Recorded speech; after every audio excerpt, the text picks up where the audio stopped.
Nabi memberikan 3 amalan utama. Saya akan bacakan dengan cepat 3 amalan utama yang dikuatkan oleh beliau kepada para sahabat sebelum tiba Ramadan, dan sampai sekarang menjadi kurikulum Ramadan Nabi. Jadi kalau ibu bapak ingin mengeluarkan kurikulum Ramadan Nabi, nanti bikin agenda saat Ramadan, ya, supaya nggak pusing nanti kalau masuk hari pertama apa yang dikerjakan, hari kedua apa yang dikerjakan, subuh apa, siang apa, sore apa. Cuman nanti saya berikan 3 yang pokok ini. Ada 3. 1, meningkatkan sholat. Saya ulang ya, meningkatkan apa? Sholat. Kalau meningkat secara singkatnya berarti bertambah dari yang sekedar fardu, tambah dengan apa? Sunnah. Maka dari sekarang keluarkan semua jenis sholat-sholat sunnah. Keluarkan dari sekarang apa saja, siang dan malamnya. Yang rawatib ada berapa rawatib? Rawatib 12. Ya, rawatib itu yang melekat dengan sholat fardu dan menentukan untuk memperbaiki sholat fardu, menambah. Jadi kalau kurang khusyuk ditambah dengan sunnahnya disebut rawatib. Bisa sebelum, bisa setelah sholat fardu. Ada 12 dari hadis Nabi sallallahu alaihi wasallam. Man shalla isnatai asyrata raka'atan, siapa yang sholat 12 rakaat fi yaumin wa lailatin, yang mengiringi sholat fardu siang dan malam, ya, bunyalahu bihinna baitun fil jannah, maka akan dibangunkan baginya satu rumah di surga kalau konsisten menunaikan 12 itu sampai meninggal dunia.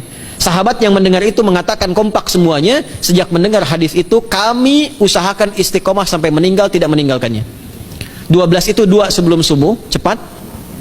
4 sebelum zuhur, 2 setelah zuhur, 2 setelah maghrib, 2 setelah isya. 2 rakaat sebelum subuh, 4 rakaat sebelum zuhur. Kalau nggak bisa 4 rakaat karena terbatas waktunya, boleh 2 rakaat khusus untuk sebelum zuhur.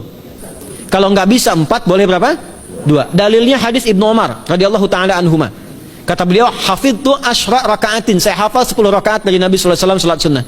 Maka menyebutkan sebelum zuhur 2 rakaat.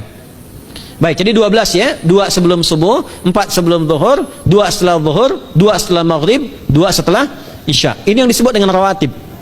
Jamak dari kata ratib. Di luar ini mutlak.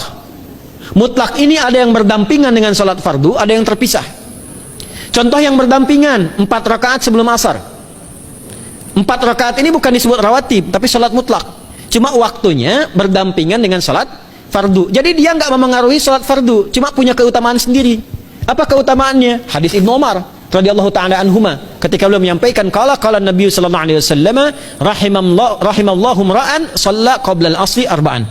Allah akan menambahkan rahmat pada orang yang terbiasa salat 4 rakaat sunnah sebelum salat asar. Jelas ya? Baik.